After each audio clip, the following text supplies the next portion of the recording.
Thank you for the warm welcome, and I trust you all have had a productive and meaningful morning.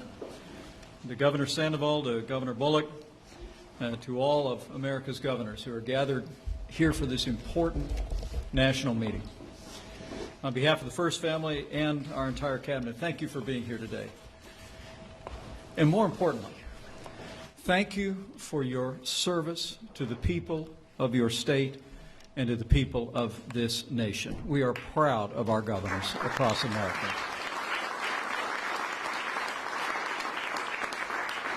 One year ago, President Trump told all of you at this gathering that, in his words, under this administration, we're going to have a true partnership of collaboration and cooperation with governors in America. And as a former governor, I'm very proud to see the progress that we have all made together for the American people. Since day one of this administration, we've been partnering with each and every one of you in good times and in challenging times. We've been working on the issues that matter most to the American people: jobs, energy, combating opiate abuse, land management, and so much more.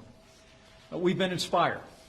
We've been inspired by the leadership of governors of our states and territories in the midst of hurricanes and wildfires, and we commend our governors for your outstanding leadership in these challenging times.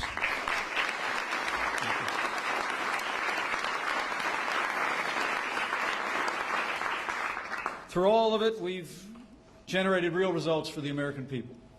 Thanks to the President's leadership and all of your efforts, we've made remarkable progress in the past year. 2.5 million new jobs, unemployment at a 17-year low. Wages are beginning to rise all across America. Business confidence is soaring, and the American economy is roaring back. We all share the credit for that. We all share the responsibility of serving all the people of this great nation. So we thank you for your collaboration and your partnership in the progress that we've made. But today is about partnering with you for what matters most: ensuring the safety and security of our children in schools. As President Trump said in the immediate aftermath of the horrific attack in Parkland, Florida, no child, no teacher should ever be endangered in an American school. And President Trump, as he will reiterate to you today, President Trump has made school safety our administration's top priority.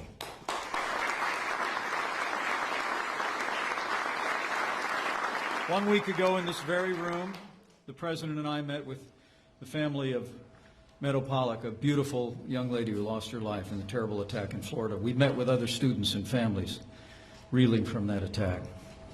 We also sat with families from Sandy Hook and from Columbine, who still bear the scars in their hearts for similar incidents that took place in their communities. And as the President said, and I can echo, we'll never forget that time. President Trump has been busy listening to law enforcement officials. But at the bottom line, he recognizes that public safety and education are principally a state and local function. So today we want to hear from you, America's governors. We want to hear what you're doing.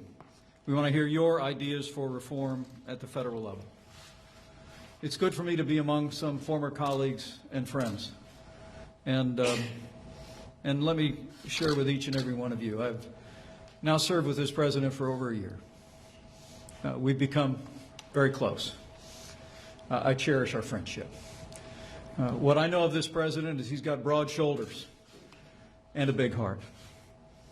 And like governors all across America, I also know that this president is all about results. As the president said, quote, "It's not enough to simply take actions that make us feel like we're making a difference. We must actually make that difference." And I promise you, he means it from the bottom of his heart. So today, I urge you to bring your candor and your counsel to this president and know that he's listening. He's listening with the respect that's generated from knowing the jobs that each and every one of you do every day for the citizens of your states all across this country. And I know in my heart that with President Trump's leadership, with your leadership in your states, and with God's help, we'll end this evil in our time.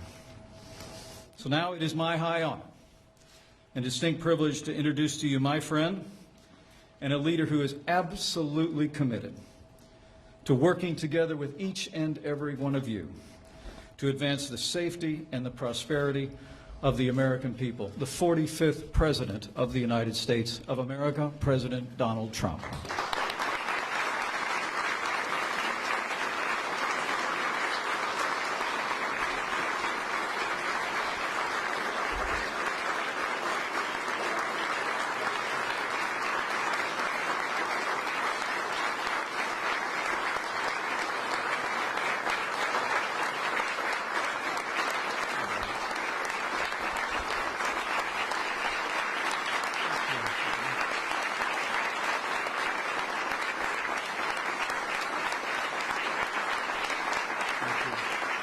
Thank you, everybody. Rick, thank you very much. And I want to thank our Vice President for that really lovely introduction. That was very nice, Mike, and I appreciate it. This is a time of great opportunity for our country. We've created nearly 3 million jobs since the election, a number that nobody would have thought possible. You go back and take a look at what they were saying just prior to the election. Nobody thought it was even possible. And we've done many other things, as you know, and I won't go over them because I want to be hearing from you today. But many other things that, frankly, nobody thought possible. GDP, 3.2, 3. I think we're going to have another really big one coming up this current quarter. Maybe a number that nobody would have thought would ever be hit. But I think we're going to have a very good number because of the stimulus, because of the massive tax cuts that we're all benefiting. Whether you're Republican or Democrat, you're benefiting tremendously from those tax cuts. Apple's investing $350 billion in the United States. And you look at what's going on, it's really quite something. You just read a week ago, Exxon is now coming in with $50 billion. And many, many companies. Also, something that nobody expected, they're also coming in with massive bonuses for their workers. Nobody thought in terms of that. We know that everybody's going to get a lot more income, and we've seen that as of February 1st. Everyone's saying, wow, I have an extra $250 in my paycheck, and that's pretty good stuff. So we knew that was going to happen. We didn't know that hundreds and hundreds of companies, millions and millions of people were going to be getting large bonuses because of what we do. And one of the things we're working on is fair and reciprocal trade deals. We're not being treated fairly. You as governors are not being treated fairly. And when I get too tough with the country, you're always calling, oh, gee, don't do that. But I must say it's more senators and congressmen and women that call. You haven't been calling so much. You want to see great deals. But we have to make the deals fair. You know, with Mexico as an example, we probably lose $130 billion a year. Now, for years I've been saying, for the last year and a half I've been saying $71 billion, but it's really not. And they have a VAT tax of 16%, and we don't have a tax. And at some point, we have to get stronger and smarter, because we cannot continue to lose that kind of money with one country. We lose a lot with Canada. People don't know it. Canada is very smooth. They have you believe that it's wonderful, and it is for them. Not wonderful for us, it's wonderful for them. So we have to start showing that we know what we're doing. World Trade Organization, a catastrophe. China became strong. You look at it. It was going like this for years and years, and hundreds of years. It's going just like this. I have great respect for President Xi, by the way. So I'm not blaming them. I'm not blaming Mexico. I'm not blaming anybody. I'm blaming us because we did such a poor job for so many years. I'm not just talking about President Obama. I'm talking about many, many, many presidents. For 30 years, 35 years. But World Trade Organization makes it almost impossible for us to do good business. We lose the cases. We don't have the judges. We have a minority of judges. It's almost as bad as the Ninth Circuit. Nothing's as bad as the Ninth Circuit. It's almost as bad. Speaking of that, DACA is going to be put back into the Ninth Circuit. You know, we tried to get it moved quickly because we'd like to help DACA. I think everybody in this room wants to help with DACA. But the Supreme Court just ruled that it has to go through the normal channel, so it's going back in, and there won't be any surprise. I mean, it's really sad when every single case filed against us is in the Ninth Circuit. We lose, and then we do fine in the Supreme Court. But what does that tell you about our court system? It's a very, very sad thing. So DACA is going back, and we'll see what happens from there. So we want fair trade deals. We want reciprocal trade deals. Scott Walker has a wonderful company called Harley-Davidson in Wisconsin, right? Great. So when they send a motorcycle to India, as an example, they have to pay 100% tax, 100%. Now, the Prime Minister, who I think is a fantastic man, called me the other day. He said, we are lowering it to 50%. I said, okay, but so far we're getting nothing. So we get nothing, he gets 50, and they think we're doing, like they're doing us a favor. That's not a favor. And you know what I'm talking about. It's a great company. When I spoke with your chairman or the president of Harley, they weren't even asking for it because they've been ripped off with trade so long that they were surprised that I brought it up. I'm the one that's pushing it more than they are. But it's unfair. And India sells us a lot of motorbikes. So when they have a motorbike, a big number, by the way, they have a company that does a lot of business. So they have a motorcycle or a motorbike that comes into our country, the number is 0. We get 0. They get 100%. Brought down to 75, brought down now to 50. Okay. And I wasn't sure. He said it so beautifully. He's a beautiful man. And he said, I just want to inform you that we have reduced it to 75, but we have further reduced it to 50. And I said, what do I say? Am I supposed to be thrilled? And that's not good for you people, especially as governors. It's just not right. And we have many deals like that. Now, with all of that being said, let's talk China. Because China, we probably lost $504 billion last year on trade. $504 billion. I think that President Xi is unique. He's helping us with North Korea, who, by the way, wants to talk. As of last night, you heard that. They want to talk.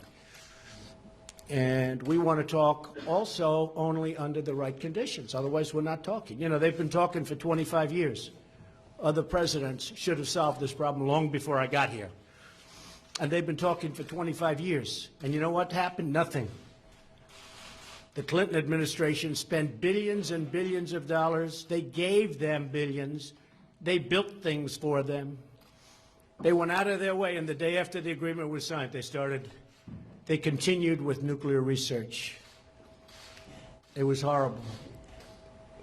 The Bush administration did nothing, both. The Obama administration wanted to do something. He told me it's the single biggest problem that this country has. But they didn't do anything. And it would have been much easier in those days than it is now. I think most people understand that. But we've been very tough with them. China's been good, but they haven't been great. China has really done more probably than they've ever done because of my relationship. We have a very good relationship. But President Xi is for China, and I'm for the United States. And Russia is behaving badly because Russia is sending in what China is taking out. So China's doing pretty good numbers, but Russia is now sending a lot of stuff in. But I think they want to see it come to an end also. I think everybody does. Talking about tremendous potential loss of lives, numbers that nobody's ever even contemplated, never thought of. So they want to talk. First time. They want to talk. And we'll see what happens. That's my attitude. We'll see what happens. But something has to be done. Today I want to hear your ideas on a number of critical issues. But most importantly, we want to discuss the public safety in schools and public safety generally. But school safety, can't have this go on.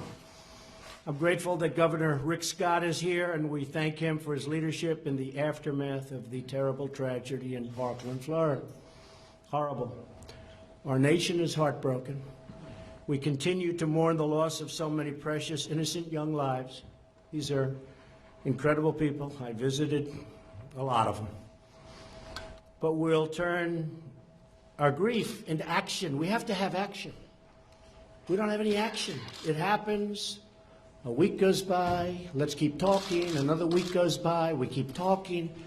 2 months go by. All of a sudden, everybody's off to the next subject. Then when it happens again, everybody's angry, and let's start talking again. We got to stop.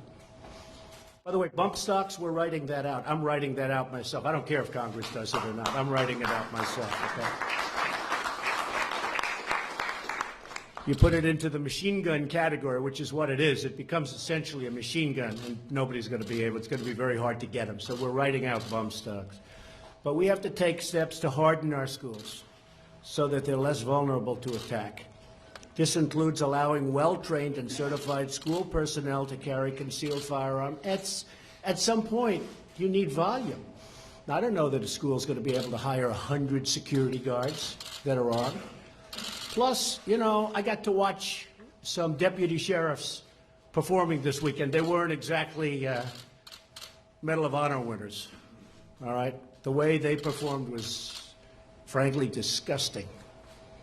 They were listening to what was going on. The one in particular, he was early. Then you had 3 others that probably a similar deal a little bit later, but a similar kind of a thing. You know, I really believe, you don't know until you test it, but I really believe I'd run in there even if I didn't have a weapon. And I think most of the people in this room would have done that too, because I know most of you. But the way they performed was really a disgrace. Second, we must confront the issue of mental health. And here is the best example of mental health. This kid had 39 red flags. They should have known. They did know. They didn't do anything about it. That was really a bad time, I have to tell you. Nobody bigger for law enforcement than I am. But between the people that didn't go into that school and protect those lives and the fact that this should have been solved long before it happened, pretty sad. So we have to confront the issue, and we have to discuss mental health, and we have to do something about it. You know, in the old days, we had mental institutions. We had a lot of them. And you could nab somebody like this because, you know, they did. They knew something was off. You had to know that. People were calling all over the place. But you used to be able to bring him into a mental institution, and hopefully he gets help or whatever, but he's off the streets.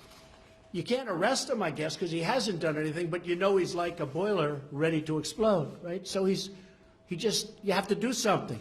But you can't put him in jail, I guess, because he hasn't done anything. But in the old days, you'd put him into a mental institution. And we had them in New York, and our government started closing them because of cost. And we're going to have to start talking about mental institutions, because a lot of the folks in this room closed their mental institutions also. So we have no halfway. We have nothing between a prison and leaving him at his house, which we can't do anymore. So I think you folks have to start thinking about that. Third, we have to improve our early warning response system so that when friends, family, and neighbors do warn the authorities about a violent or dangerous individual, action is taken quickly and decisively. Look, you had the one mother, you remember, in Connecticut, how horrible that was. She was begging to take her son in and help him do something, anything. He's so dangerous, and nobody really listened to her. And he ended up killing her. And then the rest, you know what happened? It was a horror. But she was begging to do something about her own son. Recently, you had a grandmother that got to see the notes of her grandchild, and she reported him, and they nabbed him. He was ready to go in for a school, it looked like. She reported him. And there, the law enforcement did a very good job.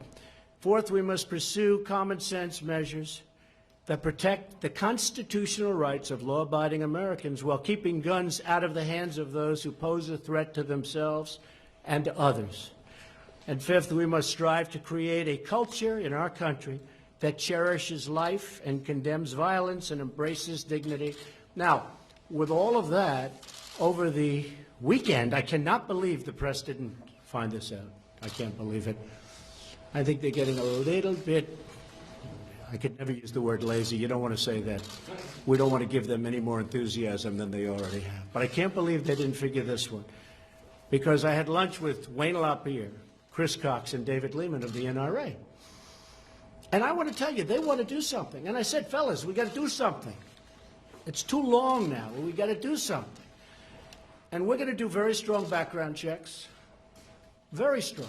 We've got to do background checks. If we see a sicko, I don't want him having a gun. And, you know, I know there was a time when anybody could have. I mean, even if they were sick, they were fighting. And I said, fellas, we can't do it anymore. And there's no bigger fan of the Second Amendment than me, and there's no bigger fan of the NRA. And these guys are great patriots. They're great people. And they want to do something. They're going to do something. And they're going to do it, I think, quickly. I think they want to see it. But we don't want to have sick people having the right to have a gun. Plus, when we see somebody is sick, like this guy, when the police went to see him, they didn't do a good job, but they have restrictions on what they can do. We got to give them immediate access to taking those guns away so that they don't just leave and he sit there with 7 different weapons. Got to give them immediate access. Don't worry, you're not going to get any. You won't. Don't worry about the NRA. They're on our side. You guys, half of you are so afraid of the NRA. There's nothing to be afraid of. And you know what? If they're not with you, we have to fight them every once in a while. That's okay. They're doing what they think is right. I will tell you, they are doing what they think is right. But sometimes we're going to have to be very tough, and we're going to have to fight them. But we need strong background checks. For a long period of time, people resisted that. But now people, I think, are really into it. And John Cornyn, great guy, senator, Mitch McConnell, Paul Ryan, and Kevin McCarthy, hopefully are going to work on some legislation. I hope you guys, they started already. In fact, John has legislation in. We're going to strengthen it. We're going to make it more pertinent to what we're discussing. But he's already started the process. We've already started it. And the other thing, we need hardened sites. We have to have hardened sites. So just in concluding, we have tremendous things happening. The country is doing well, and then we have a setback like this that's so heart-wrenching, so heart-wrenching. And we have to clean it up. We have to straighten it out. You know, it's wonderful that we're setting records on the economy. We're setting records. Black unemployment at an all-time historical low. Hispanic unemployment at a historical low. Women unemployment at an 18-year low. 18 years. And actually, I did very well with women during the election. Nobody wants to give me credit for that, as you know. But and I'm very proud of it. To me, these are incredible statistics. And very importantly, our companies are doing well. The fundamentals are literally beyond what anyone's ever seen. This isn't a bubble. You know, there was bubbles in the past because these companies were valued and nobody understood where's the money? Where's the money? And these are really strong companies we're building now. We have tremendous underlying value. I want to bring the steel industry back into our country. If that takes tariffs, let it take tariffs, okay? Maybe it'll cost a little bit more, but we'll have jobs. Let it take tariffs. I want to bring aluminum back into our country. These plants are all closing or closed. Recently, we put a tariff on washing machines because we were getting killed, believe it or not, on washing machines and solar panels. That was 2 months ago. You have to see the activity on new plants being built for washing machines and for solar panels. We had 32 solar panel plants. Of the 32, 30 were closed, and 2 were on life-to-life resuscitation. They were dead. Now they're talking about opening up many of them, reopening plants that have been closed for a long time. And we make better solar panels than China. One of the knocks were that the solar panels were lousy. They weren't good. We make a much higher quality solar panel. So after 2 months, we're opening up at least 5 plants, and other plants are expanding on the washing machines, which, by the way, it sounds like sort of a little hokey to say washing machines. It's a big business. It's a very big business. But then you look and you see I won't mention I won't mention countries. I would never do that. But how many Chevrolets are in the middle of Berlin? How many Fords are in the middle of Tokyo? Not too many. In fact, Ford sort of closed up their operation in Japan because they couldn't get cars in there. I spoke to Prime Minister Abe, another great friend of mine. He's a great person.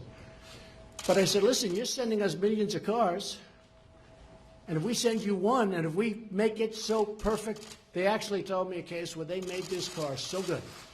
They spent a fortune. They had the best environmental, the best this, the best skins, the best everything you can have in a car, the best safety. They brought it in, and after inspections that lasted forever, it was rejected. You see, that's a form of tariff, too. Maybe that's a more deadly form of tariff. That, to me, is just as deadly as 50% and 25% and 100% in many cases. So we're going to straighten it out. We've already started. I mean, the first year is just, we laid the seeds. You know, a lot of it is statutory, where you can't do anything unless you go through a process. Well, now, through our great team, we've gone through that process. Many of this, in other words, you'll do a rule, you have to wait 90 days. That's sort of what's happening with the bump stocks. I'm waiting for the next process, but it's gone. Just don't worry about it. It's gone. Essentially gone, because we're going to make it so tough that you're not going to be able to get them. Nobody's going to want them anyway. You know, bump stocks, you shoot rapidly, but not accurately. I don't know if you have ever heard what a bump stock does. The bullets come out fast, but you don't know where the hell they're going. That's why nobody even really too much came to its defense. But he used it in Las Vegas. He was using bump stocks in Las Vegas, as you know. So we're getting rid of them. So you're going to ask questions. I'm going to help you folks. We're going to get all of the things that we want to do, whether it's transportation, whether it's safety, whether it's law and order. One of the things that the past administration would not do is give this incredible equipment that we have, excess military equipment. Wouldn't give it to your police. Would not give it to your law enforcement. They didn't like the idea, the administration, of armored vehicles. I guess maybe they'd rather have, you look, why wouldn't they want them? People were in danger. People were being killed. People were being shot. People were being hit with rocks during some bad times in some rough places. And we've given out hundreds of millions of dollars worth of our excess military equipment to your police forces. And I will tell you, every time I go to one of your cities, they come up to me, the police, and they say, thank you so much for that equipment. We feel so much safer, where they can go in an armored van up to a site and not worried about being shot or hit in the head with a rock. And to me, it's common sense, but, you know, what can I tell you? But I will say this, your group really appreciates it. So with that, I'm going to ask Brian to say a couple of words, and then we'll go around. We'll take some questions. Maybe we'll have Rick Scott come up second. And I'm here as long as you need me. Let's get it all out. We want to help the governors. We want to help our states. And we want to make our schools safe. Brian, please.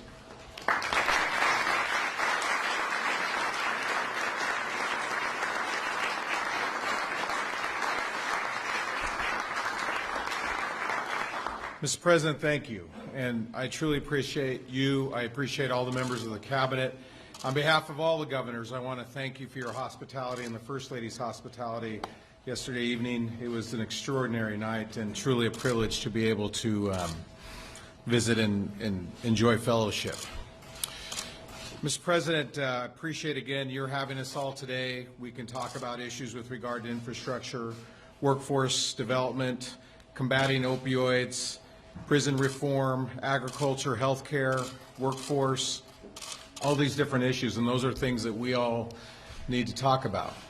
But the issue of the day is school safety, is public safety, Mr. President. You know, I shared this last night, Mr. President, after the massacre in Las Vegas, the mass shooting, where we lost 58 people, over 500 people were injured. This was a person who used those bump stocks, and I personally want to thank you for taking action to eliminate those, because it essentially was a killing field down there where we had 20,000 people who were simply helpless. and that is an important first step. You mentioned in your remarks school safety and public safety, and we need to have this national conversation with regard to what we're going to do. I suppose you were looking for some suggestions, some ideas, and it'll come in the form of questions as well, but I would suggest, Mr. President, with regard to the scope of the FBI background checks, if we could broaden those, Mr. President, because I know in my state, our background checks are much broader. When we do an FBI background check, it does not include an adjudication of mental illness. It does not include an adjudication of a domestic violence protection order or a conviction for domestic violence. I think those are things that absolutely need to be included, and there are other categories that would be included in an expansion of FBI background checks. We talked about this at dinner with regard to Governor Scott, and again, my heart goes out to you and to the victims there in Florida and Texas and everywhere else where this has happened. And we need to have this national conversation. We need to bring the strength, the wisdom of all the governors and everyone else across the country to have this conversation. Something else that we have done in Nevada with regard to school safety is I included in my budget more money for social workers in the schools. We've had shootings where we've had bullied students that didn't have access to resources at the schools, so now we have a social worker in every school. So somebody come to that, Mr. President. We talked about that last night, and that's something else that we can do. But again, having a room together like this, there's no problem that we cannot solve. Every one of us brings a unique experience that we can come to solve this problem. You're right, Mr. President, as a parent of a daughter who attends a middle school where there was simply a rumor that something could happen, and one day later, half the school was absent. We can't have parents living in fear. We can't have students living in fear. They can't teach. The kids can't learn, and it's just no way for our education system to operate. So I know that I'm going to offer my experience to you, Mr. President, and I think I can speak for all the governors of the United States of America that we're here to solve this problem once and for all. You are right. We need to take action now. The status quo is unacceptable. So with that, God bless you, Mr. President. God bless our great country. Thank you.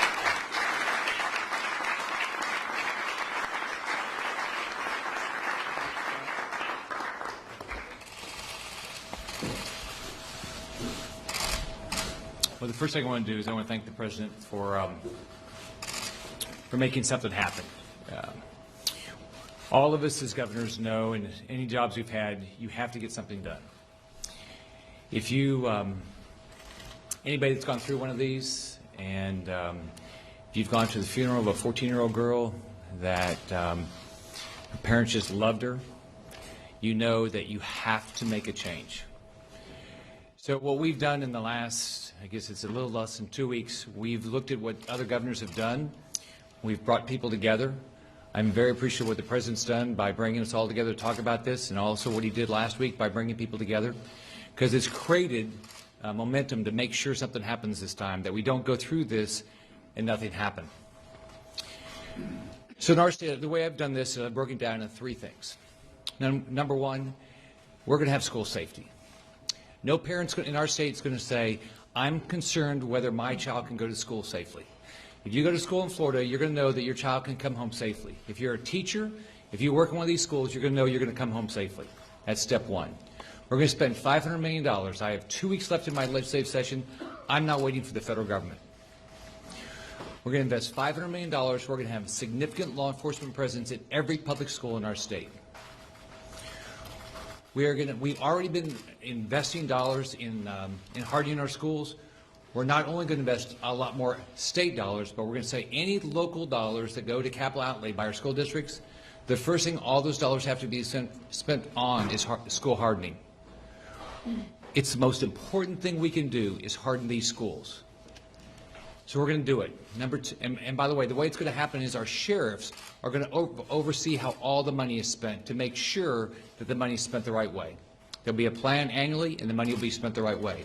Number two, mental illness. We're going to have mental health counselors in every school to make sure that all of our students can go through counseling or meet with a mental health counselor as often as they want. We're going to do it. We're also going to have threat assessment teams. Virginia did that after their shooting. We're going to have that in all of our schools, where you'll have children, families, juvenile justice, teachers, principals, local law enforcement all together and say, what are the threat assessments in our schools? We're going to do that. Next, we're going to invest more dollars in mental health in our children and families program. We do that around our state, but we're going to invest more dollars to make sure we have youth teams all around our state to help them. Finally, you're not going in Florida have access to a gun. If you're struggling with mental illness, are you going to make violent threats? You're not going to have access to a gun in our state. You shouldn't have access to a gun, and you're not. So what we're going to do is we're going to have a violent threat restraining order that a family member, a mental health individual, or law enforcement can go to the court system. There'll be due process, but they can make sure that you don't have access to a gun. If you've been involuntarily committed because you're a threat to yourself or others, you will not have access to a gun. You'll have to give those guns up. There'll be due process. You can get those guns back, but we're going to make sure that doesn't happen. We're going to make sure as you do background checks, all this information is out there so we can make sure we know who has the guns. So in our state, we are going to get all this done. I'm going to get it done in the next 2 weeks. I've been talking to my legislative leadership every day. They're committed to be a partner. But in Florida, I want to make sure every parent knows that their child is going to come home safe and sound every day. Thank you, Mr. President.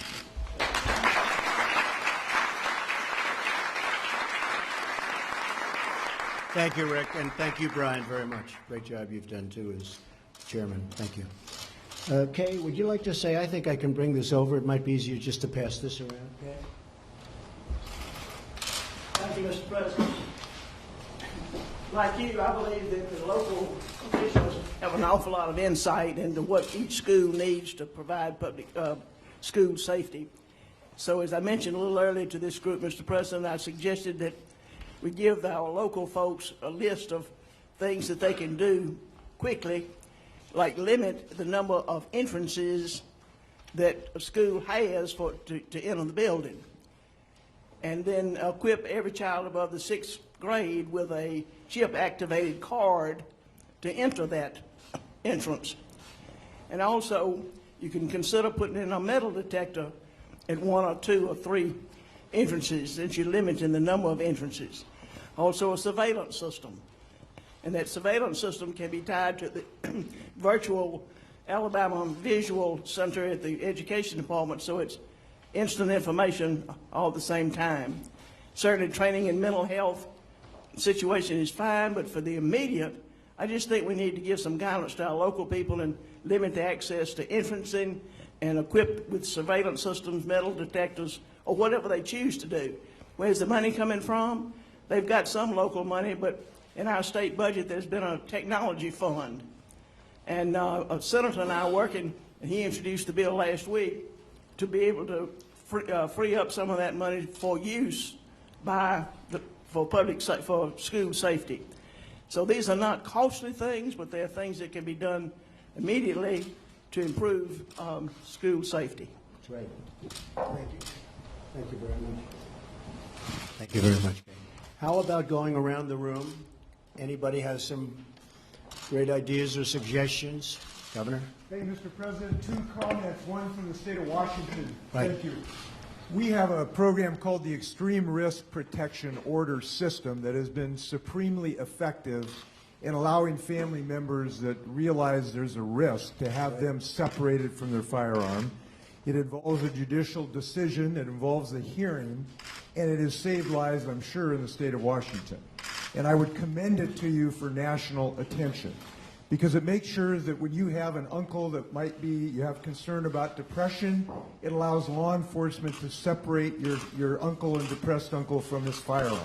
Right. If you have somebody in your family that might have some violent tendencies, after a hearing, an ex parte or a potential ex parte order, you get an order to actually allow law enforcement to remove them.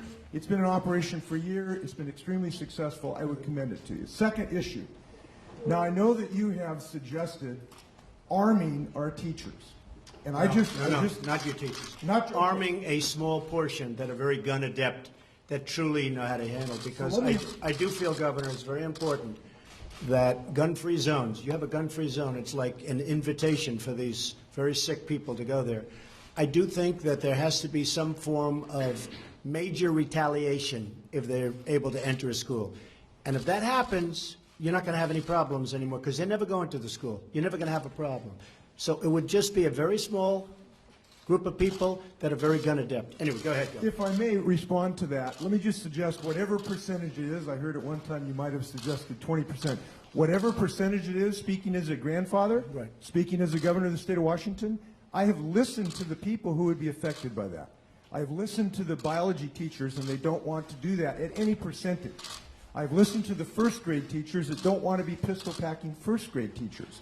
I've listened to law enforcement who have said they don't want to have to train teachers as law enforcement agencies, which takes about 6 months. Now, I just think this is a circumstance where we need to listen, that educators should educate, and they should not be foisted upon this responsibility of packing heat in first grade classes. Now, I understand you have suggested this, and we suggest things, and sometimes then we listen to people about it. Maybe they don't look so good a little later. So I just suggest we need a little less tweeting here, a little more listening, and let's just take that off the table and move forward. All right, thank you very much. You know, we have a number of states right now that do that. And I think with that in mind, I'll call on Greg Abbott, great governor of Texas. Greg? Here, right here. Yeah. Sure. Texas authorized schools to adopt policies to implement a school marshal program where individuals would be trained to have a weapon and to be able to use that weapon. And we now have well over 100 school districts in the state of Texas where teachers or other people who work in the school do carry a weapon and are trained to be able to respond to an attack that occurs. Now, it's not always a school teacher. It could be a coach. It could be an administrator. It could be anybody who works in that school. But it's a well-thought-out program with a lot of training in advance. And candidly, some school districts, they promote it because they will have signs out front, a warning sign that be aware there are armed personnel on campus, warning anybody coming on there that if they attempt to cause any harm, they're going to be in trouble. Well, I think that's great. And so essentially what you're saying is that when a sick individual comes into that school, they can expect major trouble, right? Major trouble. The bullets are going to be going toward him also. And I think that's great. And you know what's going to happen? Nobody's going into that school, Greg. That's a big difference. That was really well said. Thank you very much. Anybody? The governors are so quiet. I can't believe it.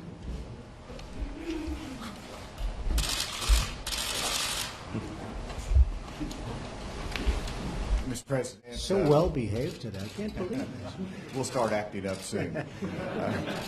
Mr. President, I just want to say that in Arkansas we have a very similar situation or program as what Greg has described in Texas. I have the belief that no teacher should be compelled, and most of them want to teach and focus on that. But others are concerned about their students and have training and specific capacity, as you've described. And so we have licensed certain school districts and those who want to be trained more significantly so that they can handle an active shooter situation. And so we have over 13 schools in Arkansas that can't afford a school resource officer. They prefer to have those either in the classroom or assistant coach or someone that would have a response capability. And that's the key thing. So that flexibility, I think what the governors want to say is that there can't be necessarily a national security plan, but the states can develop this. And we did make some recommendations back in 2012, though, in reference to federal grants. Some of the biggest expense is training.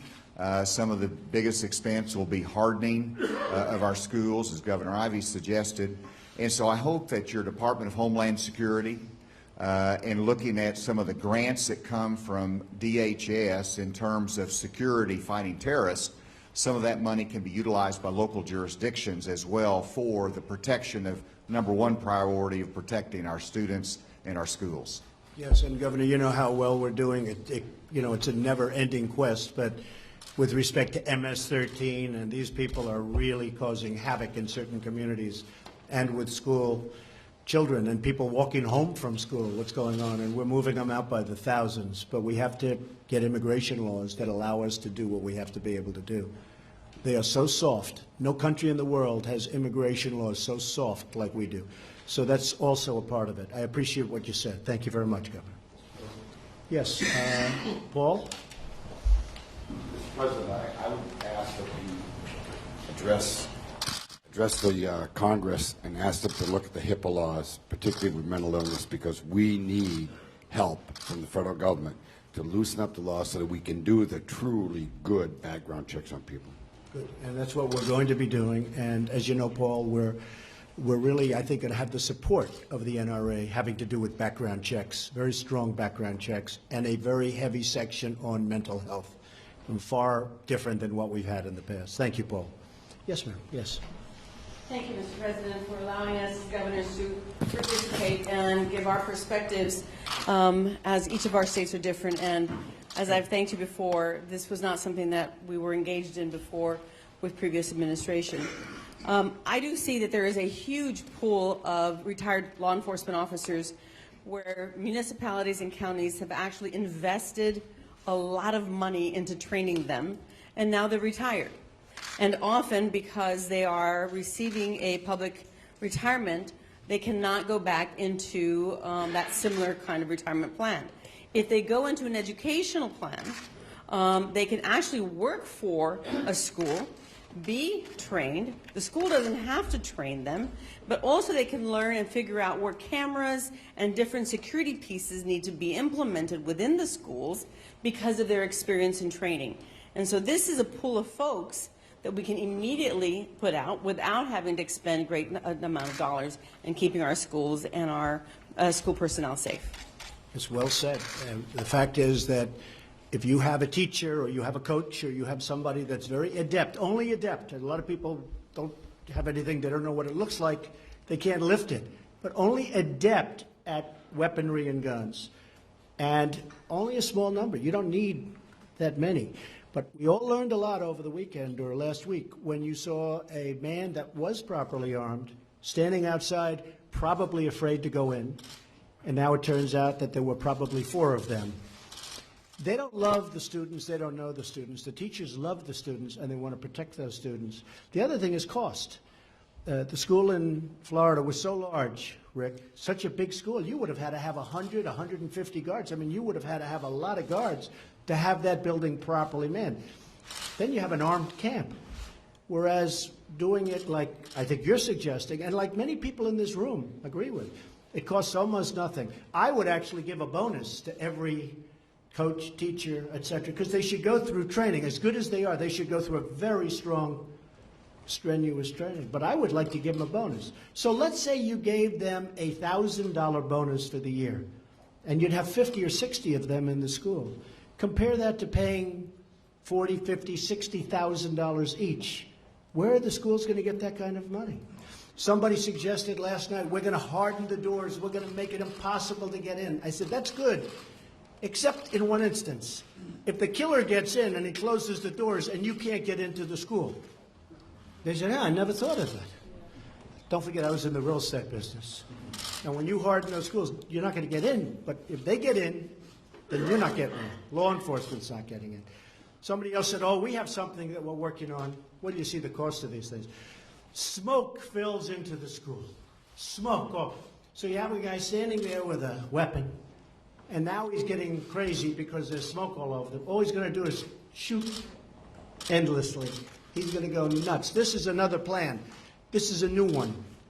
I'm sure put out by some company that wants to make a lot of money. Smoke is going to fill the room and fill the hallways. That's not going to help. And then law enforcement's going to go and fight through the smoke. They're not going to know what they're shooting. This is a serious plan. I think I talked that particular person out of it. But I do. When you talk about hardening, the other thing is this, harden. You harden. The cost to your schools and your communities and the federal government will be astronomical when you start putting in main doors, closing other doors, changing hallways around, You're talking about hundreds and hundreds of billions of dollars, and you can do it for nothing. As you and myself and our great governor from Texas and others, I think there are 9 states that do it that way, and they're thrilled. They're thrilled. And you know what it says? Come on in, folks, come on in. But they're not coming in because they don't want to get shot. Look at this guy, Cruz. He leaves with the students. He tried to sneak away. And I'll tell you, one policeman who did a good job was the one that caught him a couple of communities away. It wasn't even Rick in that community. I know all those communities, but it wasn't in that community, sort of far away. And he said, that's the guy, I think, that maybe did it based on the description. And he went out and he got him. Now, they would have gotten him anyway, I guess, but who knows how much more damage would have been inflicted. So he did a great job. Look, law enforcement's great. But we all learned something when we saw Peterson standing outside of that school. He wanted no part of it. He heard the power, and he heard probably the screaming and the bullets, and he wanted no part of it. And then 3 other guys came to help. They wanted no part of it. That was a terrible, terrible job. The only worst job is that they didn't nab this guy early because you had 39 red flags. That was the worst job. So I think we learned a lot. But if you don't have retribution, if you're not going to do something very serious to these guys when they walk in, they're going to keep walking in. You're going to have this all the time. You're going to have it. They have to know. They walk in, they're going to probably end up dead. And if they know they're going to end up dead, they're not going into that school. Question? Yes, Matt? I don't beg to differ with most of what has been said here, but most of what we're talking about are things that are costly, have monetary cost. I do think it's important for us to start at every level with your office, with our respective offices as well, to seize the bully pulpits that we have to talk about the culture in this society. And I would challenge those in the media who would want to mock and ridicule this and would want to say that anybody who advocates for this, to find some fault in that person as a reason why that person should not be the one advocating for a higher level of moral authority or higher mores. To think twice, because these are your children and grandchildren as well. And when we mock and ridicule the very foundational principles that this nation was built upon, where you treat people the way you'd want to be treated, where you respect human life, where you respect the dignity of women and of children and of people who we have increasingly degraded in our society. This culture of death is becoming pervasive. And if it's not addressed by all the imperfect people in this room with a sense of purpose and a sense of aspiration, I think we're going to see a continued trajectory that's not good. Many things have not changed. There have always been guns, and there were fewer restrictions. There have always been guns in homes and fewer rules. It isn't to say that these rules and these restrictions are necessarily bad. But what has changed is what we do or don't do as it relates to acknowledging the value and the dignity of every human life. And when you couple that with the number of psychiatric drugs that are increasingly systemic and that have very severe warnings associated with them related to depression and suicidal thoughts, you put all these things in a mess, and no one among us is bold enough or willing to step up and challenge the fact that this is a problem. This is why it goes unchecked. And I would call on you, sir, as I'm calling on my fellow governors and myself, to seize the opportunities we have to call America to higher action as it relates to our mores. Thank you. Thank you, Matt. And that's why we're here. And I think, I don't know if it's going to be mentioned, but you have to also look at videos. They're vicious. You look at some of these videos. I mean, I don't know what this does to a young kid's mind, somebody growing up and forming and looking at videos where people are just being blown away left and right. The internet, movies. You look at these movies that are out today. I see just by a commercial the level of craziness and viciousness in the movies. I think we have to look at that too. Maybe we have to put a rating system on that. They have a rating system for other subjects. Maybe we have to do a rating system for that. But it has to have an impact on, it doesn't take many minds. If it was 1% or less, that's a lot. It's all it takes. It just takes one person to do tremendous damage. So I think it's something we have to look at also. Question? Yes, Governor. Mr. President, again, thank you for having us. I approach this certainly as a governor. I approach it as a gun owner. That 11-year-old son got his first deer this past fall. He's a good boy. I approach it as a victim. I had a nephew shot and killed, an 11-year-old on a playground. I approach it as a parent with 3 young kids saying, just like every other parent, grandparent, we need to do everything we can to keep our kids safe. I think parenthetically, sometimes the language that we use can help define some things. That certainly understand the idea of hardening schools, but that seems like we're hardening potential military targets. I think we as leaders need to be saying we're going to do everything we can to make that school safe for the kids. I think that there are steps, and many of them you begin to reference, that we could take that could make a difference. If we can look at this as a public health issue. You mentioned the NICS system. We can improve the instant check system. And we also know about a quarter of the guns that are sold don't even get into that system. So a universal background check. We know that 10% of our homicides each year are in intimate relationships. So the orders of protection, the domestic violence, making sure that's in NICS. As Governor Scott mentioned, red flag laws. Making sure that law enforcement and families have a way, still using due process, to actually remove guns from people that might be that imminent threat. Right. I applaud you on bump stocks. That's one of those things that there is no other reason. And we could certainly look at the higher magazine capacity as well as one of those things that you probably don't need. And I encourage you as you go on the path of looking at what you can do in schools. I used to be Attorney General and ran the Law Enforcement Academy too, and graduate these peace officers each and every year.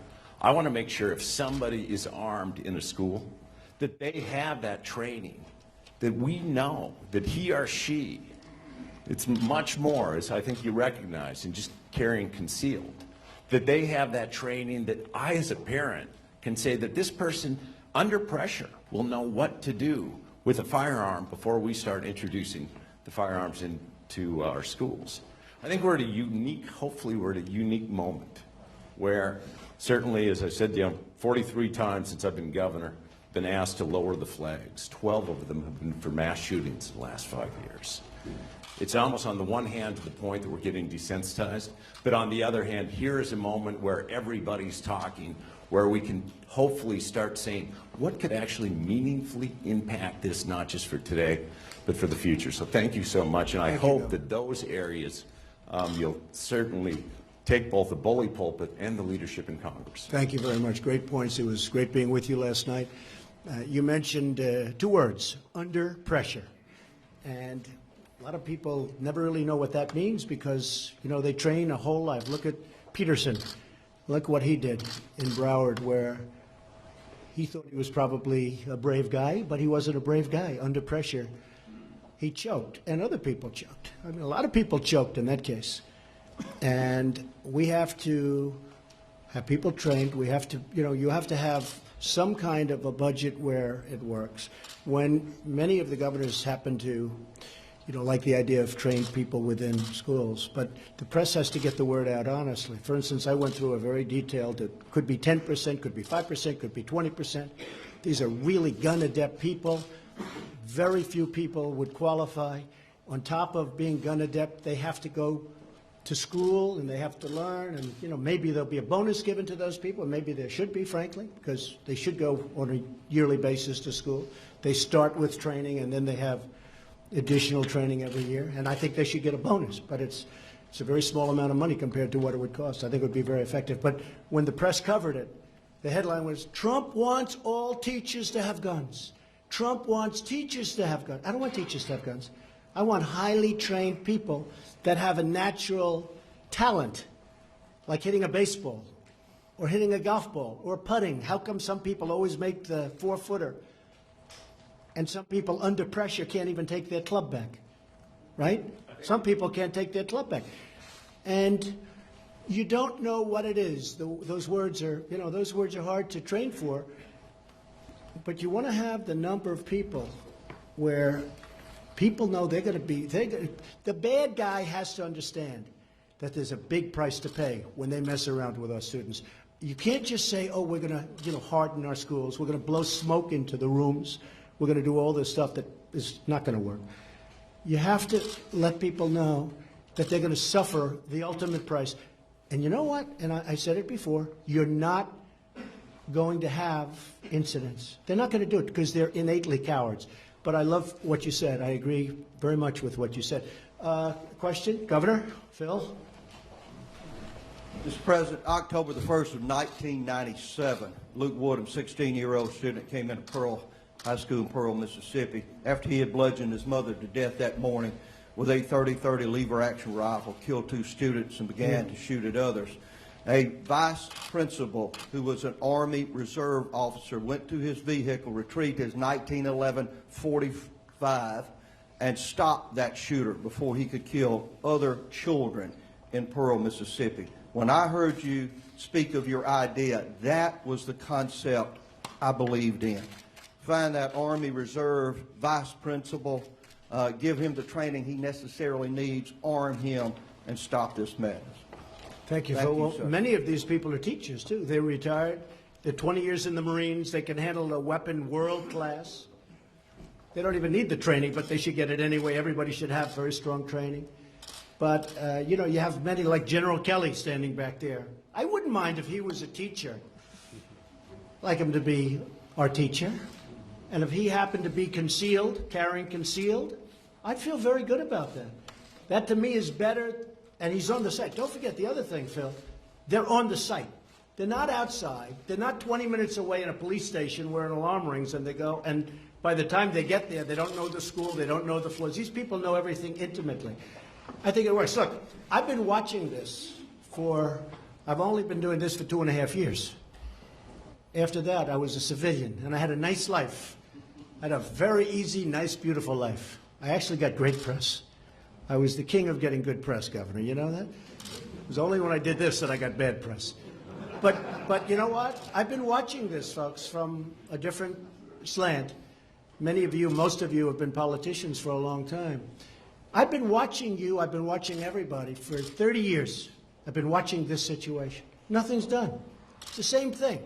Nothing's done. They have a meeting, they all go home. 2 weeks later, it's a little bit sadly, and I hate to say it, other than the parents who are so devastated and the families that are so badly affected and the people that were hit. Nobody ever talks about the wounded. They talk about the 17 dead, but I saw people that were so seriously wounded. Nobody ever talks. The maniac on the West Side Highway that ran over 8 people, they keep saying he killed 8 people.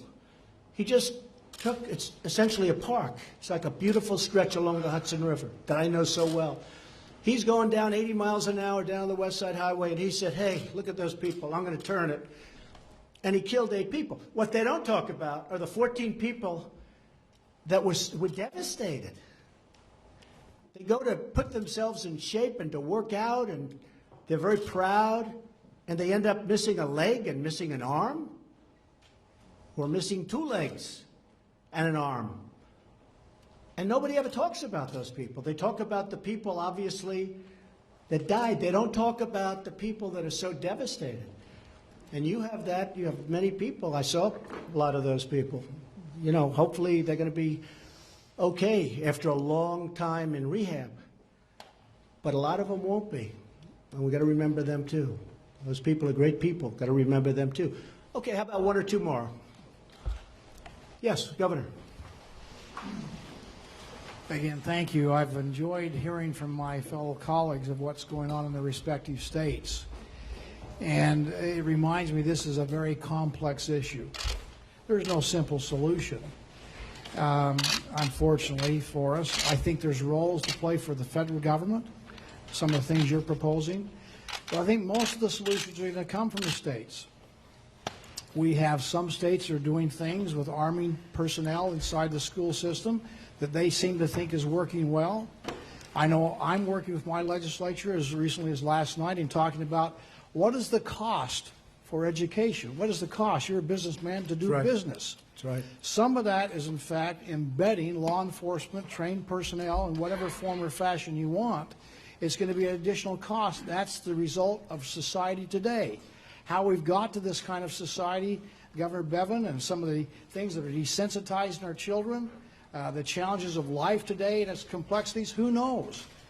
But I do believe this. Each state is going to have to find their own way based on their own culture, based on their own politics, based on their own unique demographics, and we'll learn from each other. We'll find what works, and we'll homogenize probably together.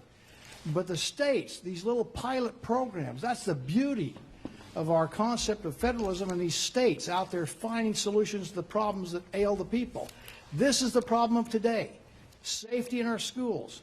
I look to learn from all of you as we tried our own way in Utah to find a solution to this very critical and timely issue. Thanks for your Thank you, leadership. Governor. I appreciate it. And you said something very important. The states can do these various programs without the federal government also. And we're there to help, and we'll help monetarily, which is very important because a lot of the school budgets especially, they don't have the money. I mean, where are they going to get the money to put 100 guards into the school in Parkland? I mean, it's very tough. It's a tough situation. But the federal government can help out. But a lot of these solutions that we talk about, whether you agree with me or you agree with somebody else, you can do them pretty much by yourselves within your state. Like our great governor of Texas, Greg, we have an attitude on retribution. Because I say the only way you stop it is retribution. I don't think you're going to stop it by being kind. I don't think you're going to stop it at all. You're going to have problems. But if a state feels that way, I say you have to go and you have to do what you have to do. I guess we have 9 states that are doing what you're doing, Greg, at least 9, and some are coming, and they're coming fast. But the states can do a lot of this work themselves. They can do most of it. And we'll back you up, regardless of what you want to do. If you agree or disagree with the state of Texas and other states that do it differently, I think that's fine. Just go and do it yourself. We will be there to help you no matter what your solution is. But this is largely a state issue in terms of that school security. And in many cases, it's a local issue. You know, in many cases, you don't even need approval from the state. You can go in as a school district and do what you have to do for the safety of your children. So my attitude is get it done and get it done properly. It is an honor to be with you, so many friends, and we're going to see you a little bit later. But I think this was a really great meeting. And Brian, I want to thank you very much. Thank you very much. Fantastic job. Thank you. Thank you very much. I appreciate it very much. I'll see you in a little while. Thank you. Thank you.